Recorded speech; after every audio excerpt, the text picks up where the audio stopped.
How's it going, everyone? Welcome back to another edition of That Mill podcast, international break special with myself, Omer and Kai Bennett. Hello, mate. You good? Yeah, I'm good, thank you, mate. How are you?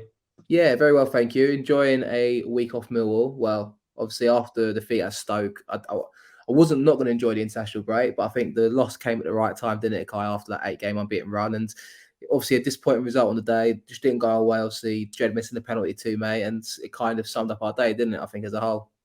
Yeah, he never misses penalties. So when he missed, you just knew it wasn't going to happen. And then obviously Keith had the rebound, and he managed to set Stoke on a counter attack, didn't he?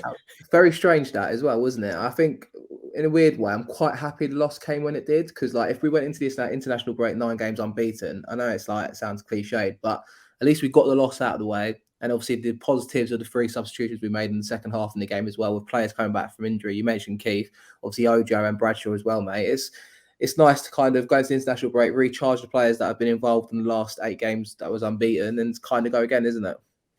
Yeah, definitely. I think Bradshaw looked bright when he came on by the looks of it. He had a good chance. Obviously, got the one on the penalty. Looked bright. Ojo, I've been really impressed with Ojo. I was really impressed that he decided to stay with Millwall to do his recovery. He was at the games, signing autographs, getting photos with fans. I was really impressed with that because obviously as a loan player, it's quite easy to go back to your parent club, especially a club like Liverpool, and do it there. But he decided to stay at Millwall, which that impressed me a lot, and it gave me the feeling that if we were to try and go after him in the summer, he probably is the right sort of player that we want at this football club right now. Definitely. I mean, we'll talk more obviously at probably towards the end of the show about Stoke. But today's episode, guys, we want to try and drum down into what really changed in the 8-game unbeaten run and kind of ask the question of what was the catalyst for it. And obviously look at a bit of the stat side of it, player involvements, and who he thinks are standout players as such. So I guess we'll go straight into it, Kai. No parts today. We'll just go straight into the show, mate. Obviously, 8 games unbeaten, 10 goals scored, 2 against, 6 clean sheets, 5 of which were on the bounce before Stoke, mate. I mean, what do you think? What was the change, or what? I mean, it's easy to kind of just give a general answer to this, but I guess what we're trying to cover today is what really was the catalyst for it. I mean, obviously we lost at Fulham. I weren't going to say we got to play off the park. On another day, we could have made it an interesting affair towards the end of the game. Could have maybe got back into it, but after that game, the manager says there's 17 games to go. You know, this is kind of the laying down the gauntlet, saying 17 games to go, 17 cup finals, and the team responded, didn't they, in the next 8 games? Absolutely, I think I feel like they've taken the handbrake off, I guess, and they've just gone for it. They've enjoyed their football. They've had no pressure on them, and I think that's where maybe I think with the 8 games, not talking about the playoffs, not talking about anything, any success, anything like that, has really helped the players just enjoy their football. I think a big thing with Millwall is when they know that when we know we're safe, is in terms of like there's no chance of us going down. The players can then express themselves, and I think that's when that's when we come, the best side of us comes out because while they're still not safe or they're on the border and they need to get a few more points to guarantee it, they almost seem a little bit nervous, quite defensive, and not sure whether they want to go forward or not, and just keep just getting points along the way. But since we're now safe, I think we're 30 points clear of the relegation zone, which is quite an achievement, isn't it? In 8 games to go, I think it's our 30. 29. I'll correct you, 29, but still, yeah, it was safe. Quite, We're not quite, going an down. quite an achievement, though, isn't it? With I know the teams down the bottom there have been really poor, and they are probably on the lowest points tally at this stage of the season for quite a while. I mean, we always say 40 points keeps you up, but this year I think probably 36, 37 probably keeps you up with the teams down there. But no, it's been superb. I think they've just given the fans and the club that little bit more of they've had like a new lease of life over the last 8 games. They've seemed to connect with the fans. The fans of loved, me included. I'm sure you speak for you as well. Just love watching them play. Always excited for the next game. I think we haven't had that for a while, and it's nice to bring that back. Obviously, the defeat against Stoke, ends the unbeaten run. But I'm still buzzing for after the international break. We've got players back. Disappointing, Definitely. but it's still excitement going into the last 8 games of the season, isn't it? And so also having something to play for. And I think, obviously, like we said, since that Fulham game, if you said to me we would have took 20 points from the available 24, I'd have been thinking, Kai, I know you're a bit delusional at times, mate, but you're talking absolute rubbish there. And in fact, we didn't even think it. I mean, we're positive at the best of times, but to even comprehend that after that defeat at Fulham, with games coming up against Cardiff, who were doing quite well at the time, QPR at home, Derby away, obviously, who were kind of batting at the bottom, Sheffield United, Reading. And then obviously a trip to Blackburn, obviously the contentious one, that one for the whole postponement scandal. And then Middlesbrough and Huddersfield also, who are kind of teams that are flying in the right direction. But I guess it kind of typifies the Millwall way, like you said there, Kai, of, we've always said it on our shows as well, like backs against the wall, injuries throughout the squad, 8 or 9 first team players missing, but Millwall rise some occasions. And I guess that's exactly what we did. Absolutely. I think we had a tough run. Reading and Derby, are down there, but they're not the worst sides. Derby have got some really good players, and without that points deduction, they'd be up there. They'd probably be 15th, 14th, something like that. Reading the same. I know without points deduction, they'd be a bit higher up as well. They've got some good players in that squad, and I think that's the thing for me. Like we did really well against all these good sides, and then in typical Millwall fashion, we probably mess it up against probably the worst side, which is quite funny because obviously Stoke are. Well, before that, they were useless, weren't they? They played well against us, to be fair. But I think that was probably more down to they were trying to save the manager's skin a little bit because he was under a lot of pressure. Had we caught them a game before, maybe we would have beaten them. But no, but there's just been a change. It's just been a massive change. It feels like a change in everything we've been doing. A change in, I guess, not really formation, but the style has been different. The formation stayed the same, but the style's really, really differed because the wing backs seem to be getting higher. The centre backs, Cooper, Hutchinson, Ballard, Murray Wallace, whoever is in them two, but not the one, but whoever's in the two, they're getting forward again, like we used to have them getting forward. They sort of stopped that for a bit. They're almost a bit protective of that back five, and they sort of, really were quite, they quite very defensive. But they're starting to get forward again. We're seeing Hutchinson. I mean, that ball. What game was it? QPR, for example. Hutchinson wins the ball. He plays in Jed. Jed little round the corner to Bury, and Bury finishes.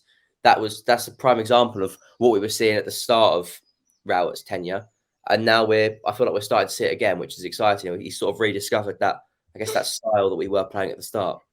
And I also think it's the style has definitely improved, but also it's the context of the games that we went into at the time, mate. I think we went to Derby, who hadn't lost in 6 at home. Obviously, we welcomed Huddersfield to town last Tuesday or Wednesday, and there were 17 unbeaten, and there's a lot of, obviously, Derby's case, I think the day before Reading won, and there's a lot of pressure on them to turn up and win these games. And, the same with Huddersfield to keep going and keep the momentum going. Since they lost to us, they lost at the weekend as well. They got well beaten. I can't remember who it was against. But, I think we've kind of risen to the occasion. And I think you're right to say about the wing backs. I think Malone missed the game against Fulham. Since he's come back in, he's played every game. And obviously there's a few other players that have, I thought at first, obviously getting to the international break, I thought, probably all the players need a rest. But only 7 players played every minute of every game, or there's a couple of maybe came off as subs, but they all started the games. That's Bart, McNamara, Cooper, Murray Wallace, Malone, Mitchell, and Jed Wallace. And the rest is kind of mix and match with about 7 or 8 players there, Kai.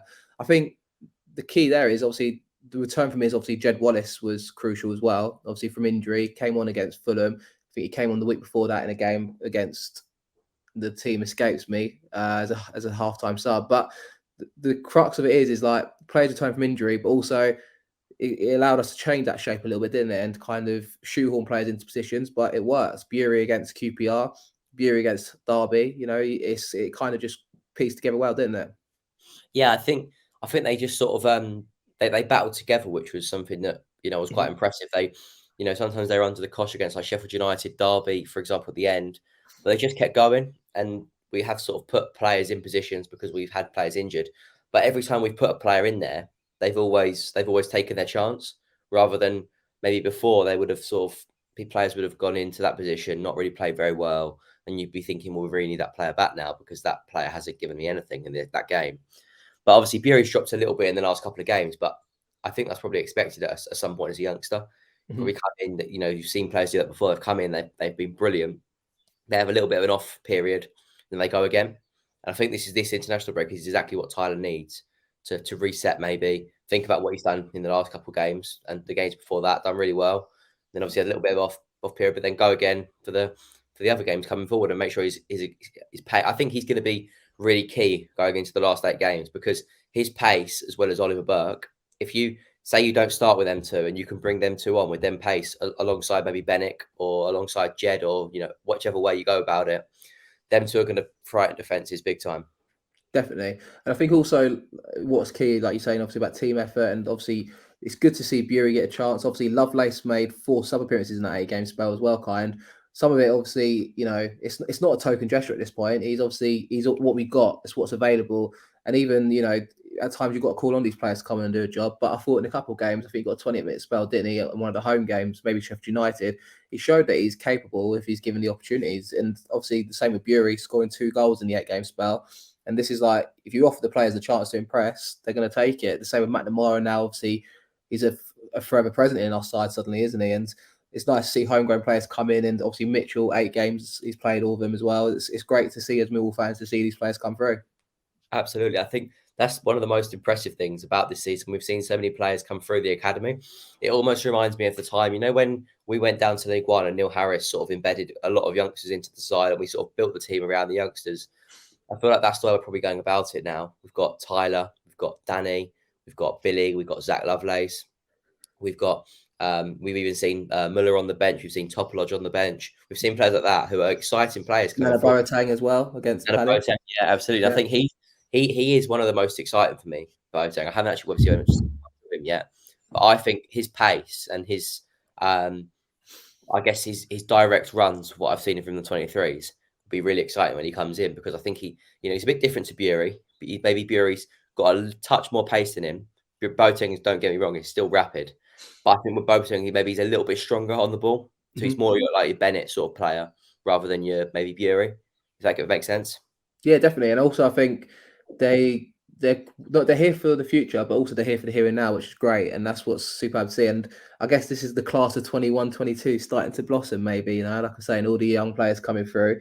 And we love that as Millwall fans. And I think you're right to say about Harris when we went to League One. I remember he obviously on your Dimmer, obviously Ben Thompson, Sid Nelson, Aidan O'Brien. But then also we had the likes of that didn't really make it, like Junior Tiencia rings a bell, and a few others that didn't really get into the fold. But obviously, young players that are coming through properly and obviously trying to get their opportunity, and that's all we ask for as Mill fans. And obviously, we've seen a shift with recruitment, Aldo coming back. So we'll talk about it more in depth in another time. But it's obviously exciting times for Mill, and I think we all think that.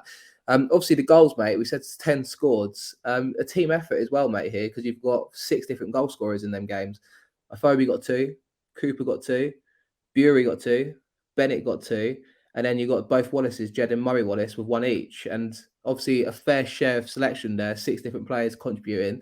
I think that's also what's been key. Maybe throughout the whole season, we've not really had a standout goal scorer, have we? And I don't know who is our top goal scorer at the moment. Is it Bradshaw still? Bradshaw still, I think. Actually, no, it's Bennett now. It's Bennett now. Just overtaken. I think he's got 8, hasn't he? I'm going to tell you the answer if I can find it. We're a bit like Manchester City. We're well-rounded. But back to the point there, mate. Like, it's a team effort, isn't it, all round, and that's refreshing to see. And also, obviously, Cooper getting 2 and 2 as well. Well, technically 3 and 2, 3 and 3 if you count his own goal at Derby as well. Set pieces have stepped up since Jed's come back into the side. I felt like, and he's got a few assists in them games. I haven't got the assist numbers, but I'm pretty sure Jed will be top of that chart. Also, it's just like I said, a team effort, isn't it? Definitely. I think everyone's played their part, and that's been the best thing about this little run is that there's been no standout players. Obviously, there has been standout players, but there has been no one's run away with the standout performances. Before we were always saying, Jed Wallace is our standout player. I think Jed's been superb recently as well. But there's been players that have made things happen other than him. Even the defence have been standout. Midfield, Billy Mitchell and George Saville. I mean, we haven't mentioned Saville yet, but I think Saville, the last couple of games, okay, let's maybe not count Stoke, but the couple of games before that, we were starting to see Saville at his best again. Definitely. Which was fantastic. After, I think what did him early season, we're going to mention it over, I'm really sorry to tell you, but COVID. And then in the Palace game, he obviously got whiplash, which was nasty. So I think that sort of ruined his start to the season. Then obviously he got over it, and then he got another injury, and now he seems to be back and getting back to his best.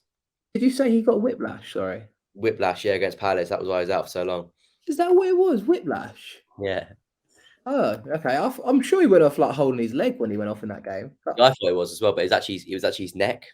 Yeah. Okay. Fair enough. The funny thing is, he actually fouled Anderson. That was the best bit. That was quite the funny bit about it. when we were speaking the other day, we were trying to find out what was because we were trying to do a piece for the paper, and we were trying to find out how he got the injury. So I watched the game back, and I got to about 44 minutes whereabouts it was, and Saville's gone right through the back of Anderson, and I'm thinking that's foul. And then he stayed down for a bit, holding his neck. He must have got it when he sort of fallen or something. I'm not sure, but yeah, he suffered Did we with. do it in the first half? Thought he could continue in the second, and then came off. Is that what happened? But yeah, Or yeah, he did it. He thought it'd be okay second half. He just sort of, was stretching his neck and whatnot. But no, he wasn't. He was done. I think top goal scorer for Mill is Benicophobe on 9 goals.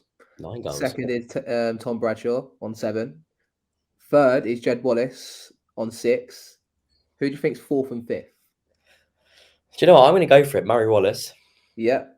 And mate, oh no, I'm going to go there. I'm going to go there. You hit really hot when you said Murray Wallace because like if I'm asking you, yeah, and Cooper. See, So Keeper's brilliant. Like he's really impressive. unbelievable.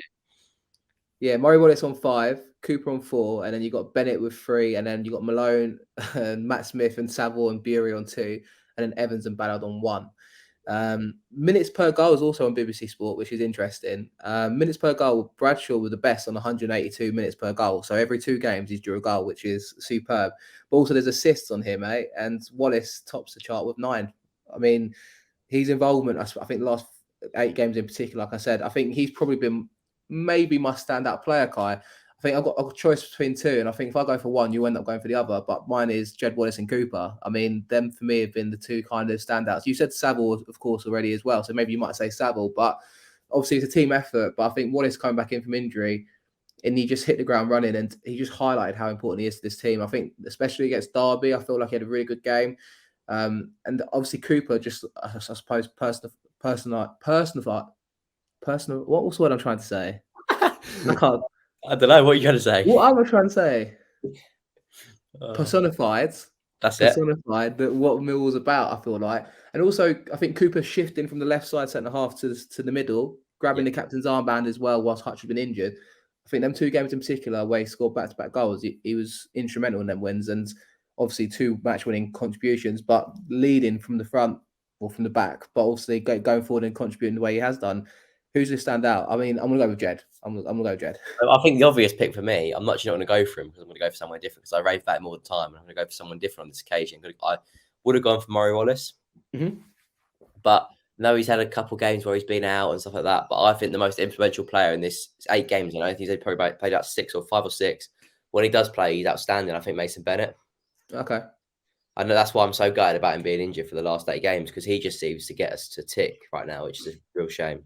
I think when he's on his form, like when he, especially against Huddersfield, making them runs down the left-hand side of the channel and like just stretching the opposition and also carrying the ball at pace and intent as well. Even that one moment where he came as a sub against Blackburn when he first came back from injury, and you're thinking he can run through this team here and get a chance. Like we had no shots on goal that game, but if he was fit and available for 90 minutes, you feel like we would have had a different type of game. I have to agree. Like I'm trying to negate it down to one person, but you can't. Like even Bart Bilkowski in goal, mate. 5 clean sheets in a row, 6 in 8, and there's a couple of games where he's made outrageous saves. Blackburn game sticks in the memory in that one as well, and That was a really good save, that one. it's like you can't. You set the bar even against Huddersfield. The first 10 minutes, he's made a couple of smart saves, getting down to his left because it was good for 80 minutes that game and he was unreal. Next question would be what's the best performance, and I was going to go with Huddersfield personally because. Aside from that first 5-10 minute spell where Danny Ward had a couple of chances, we just played him off the park and played through the press. And that was what the most impressive thing for me was after that game. But yeah, even Bart's had his fair share of chances and it stood out and done his bit. Go on then. I said that Huddersfield was my standout game purely because obviously we won 2-0. They were 17 games unbeaten. We played through their press and we know what the Leeds style is with Colberan in charge there with Bielsa. He's obviously his old assistant. But what was your standout game from the 8 games, mate? So it was going to be Huddersfield, but I'm going to go for something different because I think Huddersfield probably was the standout. But I'm going to go for Sheffield United at home. Okay.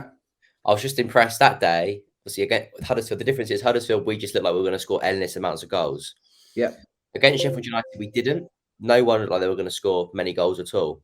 But what I was impressed about, once we got that lead, you could just see how tired that our team was. But they just kept going and going and going. And I think that's what I was so impressed about, the desire to work for each other, the togetherness, and just the determination just to keep going. That's what I was really impressed about that game. I think we got that little bit of maybe Millwall-ness a little back about us. And players like Billy Sharp, players like Hurahan, players that are worth a lot of money, Sander Berge, they couldn't lay a glove on us. Morgan Gibbs-White, they just couldn't do anything. And that was quite impressive for me. You're right. And I think that particular spell, because that was, I think, the last of 4 games in 2 weeks where it was back to back to back to back games. Obviously, Cardiff was the Saturday game. Then we had QPR at home. Then we went to Derby. Then we had Sheffield United at home. And in that 2 week spell, it was just consistently churn out performances. And then we went to Reading, grafted out after going 1-0 up. But you're right. I think that Sheffield United game was good. And also, even against Middlesbrough, we hit the post, didn't we, twice, and could have won that game but for Lumley in goal. And I think we just seem to have, when we can't play good, like we did against Huddersfield, we can ground out games as well. And that is just the key now. And I suppose the only tarnish to it all is that we lost on the weekend to Stoke. But like I said there again, Kai, like I'm positive because we've got that loss out of the way now. And then it's a clean reset. We start again on 0 for, the last game we lost. Start again, 8 games to go. Just try and repeat the last 8 games. And I think we'll be in the area that we all want to be in and hope to be in. If we can get 6 wins, 2 draws, like we just did before that Stoke loss, if we can do that in the next 8 games, we will be in the playoff, no doubt about it. Cool. 100% sure. And if we all I think we need to do, right? It's not an all I think we need to do because it's actually quite a tough ask because they look bloody good right now. Mm-hmm. But all I think we need to beat Luton on the first game back because Luton are banging in the goals for fun. It's not even funny. Like they've scored 7 in their last 2. They've beaten teams 4-0, 3-1. They lost to QPR a couple of weeks ago, 2-1. And I think I'm hoping and I reckon we will do the same to them. You're right, because obviously as well, I think Kenilworth Road is, a tough place to go at the best of times. And I feel like they're a bit up and down, but I think they've scored, I saw someone the other day, 33 goals in their home games this season in 19. So they score goals for fun, like you said. And bear in mind, they're still relatively new to the Championship, their second season in it. But it's Nathan Jones seems to have just got them kind of well drilled, hasn't he? And it'll be interesting to see. I think we're going to move on to the next 8 games. You mentioned Luton and how important that is, and I agree with you. And obviously Luton Mill's always got that little bit of added extra stillness to it or bite to it, whatever you want to call it. It stems back to the 80s. We all know it. And then obviously we've got Swansea at home, Barnsley at home, and then we've got Preston away on Easter Friday, Hull at home on Easter Monday, and then you've got Birmingham away, Peterborough at home, and then Bournemouth last game of the season away at the Vitality Stadium. No team there scares me, to be honest, Kai.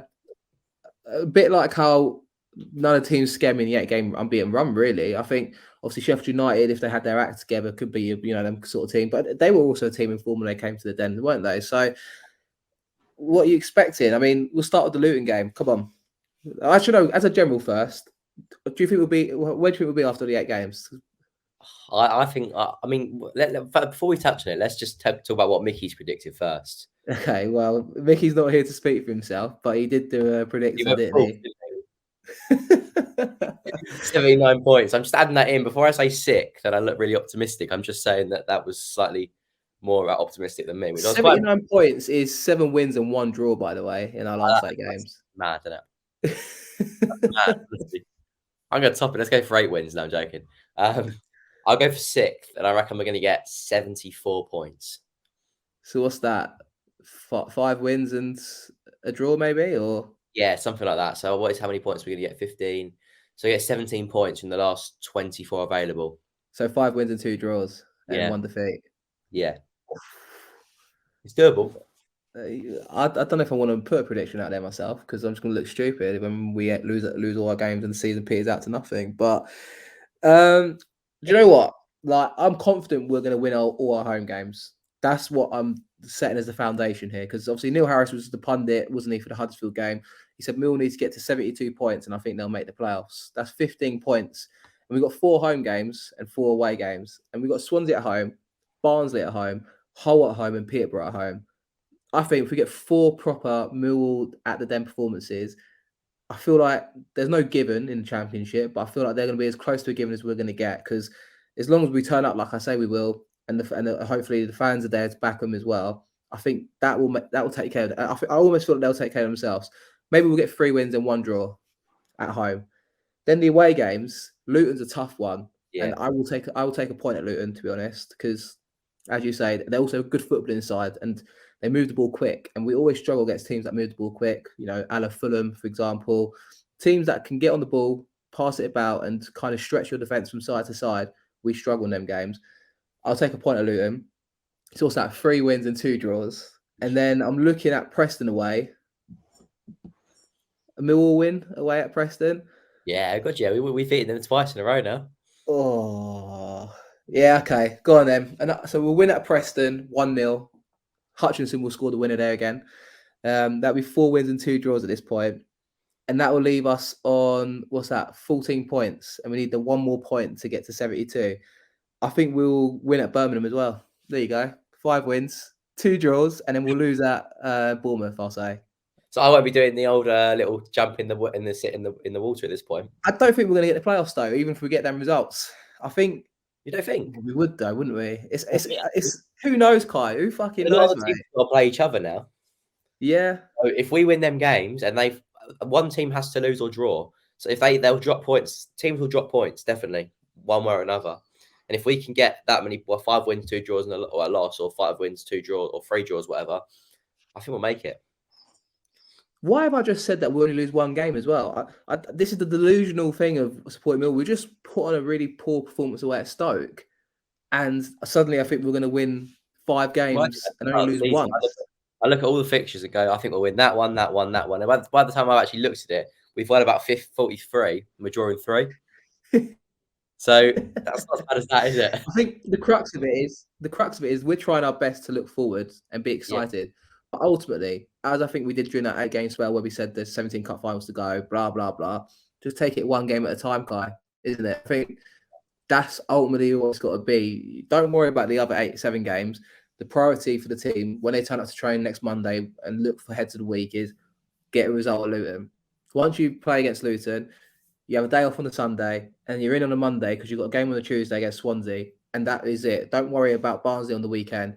Focus solely on getting a result. And that, I think that's just what it's got to be at this point. It's not going to be, it's not going to look amazing. Just get the results, no? Oh, we've got Barnsley on the Saturday. We've got Swansea on the Tuesday and then Barnsley on the Saturday afterwards. Oh, no, I hate Barnsley at home. I honestly hate that game. Like, we always lose. And we always lose to like a last minute as well. It's so annoying. No, do you know, we're going to break it. We beat them early in the season away. We're going to do it again. I hope so. No, I think you're right. I think Luton's massive. I mean, I think Conor Mahoney's game, isn't it? So if he's fit, you never know. He might come on for a little spell. I don't know what it is about Mahoney and Luton. He always does well against them. But that's probably the only team he does do well against, isn't it? Probably. But, I mean, he does do well against them consistently. So I'm quite impressed with that. But, you know, Swansea's a tough one. They play some good football. But another game that I think we play well, we win. And then obviously Barnsley at home on Saturday. I think if we play well in that game, we've got the potential to hand out a real thrashing. Mm-hmm. You know, but that's going to be difficult 2 games prior to that. If we can get 4 points out of them 2 games and then go into Barnsley with 4 points out of 7, 4 points out of possible 6, win that one, and if we can get 7 points that week, we'll be well and truly in the playoff race. I'm sure there's a better way to look at it than we're looking at it, because we're just like 8 games. We're going to win this one, lose this one. Maybe you've got to break it down into 2 games, like to 4 blocks, 2 games in each. And what do you need to take from them and realistically think about it? Because I'm sure that the analysts are crunching numbers at Millwall. I'm sure Gary Rowett's got his ideal of what has to happen because he's the manager of this team. And this is what he has to worry about. That's it, Omar. We're not talking about it. We're not talking about it. That's what he says. We're not talking about it. Is that what he said? Yeah, he didn't say. Oh, was that after the Huddersfield game, wasn't it? Or he's like, we're not talking about it anymore. We definitely are talking about it at some point. I think. I'm not sure though where they're talking about it, but they definitely are. You've got to be quietly confident, haven't you? Because you just got to back it. Yeah, I get the process of not talking about it. It's quite good for confidence and stuff, and no pressure, whatnot. But I think internally there'll be a goal. I think, but we don't know that goal. But then I suppose let's look at it this way now. So do we have injury updates for the players out, Kai? Come on, you're going to tell me. Obviously, Bradshaw's back, Ojo's back, Keith Nobel's back. Bennett's out now for potentially the rest of the season, not confirmed. 4 to 6 weeks, apparently, roughly. Which so hopefully maybe a glimmer towards the end of the season, who knows. And then see who else we got out injured. Hutchinson, is he almost back? No, I reckon Hutch will miss Luton. Right. Hutch will be back probably Tuesday against Swansea. I reckon. Did he have a setback, didn't he? Hutch, didn't he? He had a setback. He was supposed to be on the bench against Stoke if everything went well. But okay. Yeah, and then who else injured? Leonard should be back. Evans should be back. Oliver Burke should be back as well. So the only players out will be Hutchinson for 1 game or 2 games, and Bennett. And then obviously, happy birthday to Luke Freeman yesterday as well. He'll be out. Yeah, for don't forget Freeman, the player that played 20 minutes for us, if that gets Fulham. I don't know. Is he out for the rest of the season? Do we know about that, Kyle? Or what's been said? I don't know. Well, ever since Gary said that he was, no one's really asked. I think everyone's No, assumed that he is. But it's one that should be asked at some point because you never know. He might be able to come in for a couple of games and just give us something a bit different in the midfield. I don't know. But because imagine like you just get to Birmingham away, 3 games to go in the season, and you have him on the bench all of a sudden, and he comes on, scores the winner or something stupid. Do you know what I mean? I think that's the key, isn't it? We'll talk about the positives here. Like we've done well in the 8-game unbeaten run, but I think in that availability of players, what was it? It was 3, 4, 5, 6, 7, 8, 9, 10, 11, 12. 18 players played a part, but then you take away Lovelace, Mahoney, and Pearce, who all made sub appearances. It's down to 15 players, and then in that, Evans only made 1 start. So Rowett had 14 players to choose from in the 8-game run there, and which was remarkable, and we've done the business there. But to then throw in Bradshaw, throw in Keithton Bell, throw in Ojo, throw in Leonard, throw in Hutch coming back in. Obviously, he played a few games before he got injured at the start there. Then the options he's going to have to change games up, like he said on multiple occasions in this run. That's what's going to be interesting to see and see what you can actually do with it. absolutely, the depth will be there again, which will be nice. Obviously, Mason Bennett. The thing is for me is that all these players coming back, I was really looking forward to it.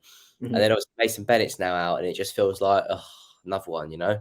Just feels like we're not going to get everyone back now. We're not going to get I think we all understood that Freeman was going to be out for the rest of the season, but probably most likely. But Mason Bennett, he's such a big player recently that he's the one that maybe feels a bit. I feel the most gutted about getting injured because he was just giving us something in them games. But the depth that we'll have in that squad with Bradshaw coming on, Keith, Ojo, Ojo was starting to get in some good form before he got injured. It's a bit of a shame. I don't think he'll be going up for a header anytime soon. I mean, after what happened last time, that must be one of the most unlucky injuries. The way he's landed there. I've seen it on his Instagram page when he posted it. Yeah, definitely. Yeah. And then obviously Ojo, and then you've also got Oliver Burke, who looked so excited when he was playing for us. He was just so quick, and I think he will be excited as well. So yeah, we've got a good bunch of players coming back. Obviously disappointed about Benno, but we'll keep going, and hopefully that will see us through to the playoffs. And then I wonder whether these loan players they'll be extended for the playoff final or not. You never know. So you think we'll finish 6th, don't you? I reckon so. I reckon we're sneaking on the last day. I'm sure the players, by the way, that have signed online in January are to the end of the season. So I'm sure we're fine there, by the way.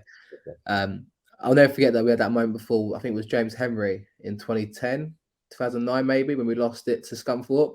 He was able to play against Leeds, I think, in the first playoff game, but because it was like an emergency loan, he couldn't play the semi-final second leg, and he couldn't play the final. So yeah, that was devastating at the time, and I think he would have made a difference at the time as well. But yeah, you're right. I mean, we'll have to see what happens. I think, fuck it, we're going to finish 6th as well. I think we're going to get right in there. I don't think we will, but I've got to be positive. Why not? If we miss out, and as long as we give it a good go in these 8 games, as long as we don't come out of games thinking we didn't show up today, that's all I ask for. So I'm not bothered. I am bothered, but as long as we turn up, that's the most important thing for me, man. And that's hopefully what we'll see. Who do you think is going to be the best player in the next 8 games? And before we go, I think Benik Afobe's going to go on a little scoring run now. Nice. Okay. I reckon he's going to score in the next 8 games, provided he doesn't get injured. I reckon he's going to score. This is bold, but I reckon he's going to score another 8 goals. What? So he's going to score 8 and 8. That's mad things, Cool. I hope everyone's drunk on confidence after this podcast, like Kai is. I mean, I'll take it. If he scores 8 and 8, well, he won't score an 8 and 8. But if he does, then fair play to you guys. But I think we've actually come to a natural close anyway now for our show today. Just obviously a half-hour ramble with me and Kai. I think we've drummed into what we thought might have changed in the 8 games unbeaten. No one really knows, but it's. I think there is some indicators there that you can see. Obviously, we're sitting in 10th place, 57 points, 4 points behind Blackburn with a game in hand on Blackburn. And obviously, Middlesbrough are still in there as well. They've got a couple games there. But ultimately, I think we're 4 points away from the playoffs. Who knows what can happen? 8 games to go. We'll be back next week, hopefully with a bit of a roundtable special. I think Mickey's organising a couple of guests. And if Mickey, you are listening, I hope you're doing well, mate. And we'll see you guys next week. So if you're new around here, be sure to like and subscribe. And obviously check out our socials at That Mill Pod. Kai, thank you as always for being with me today, mate.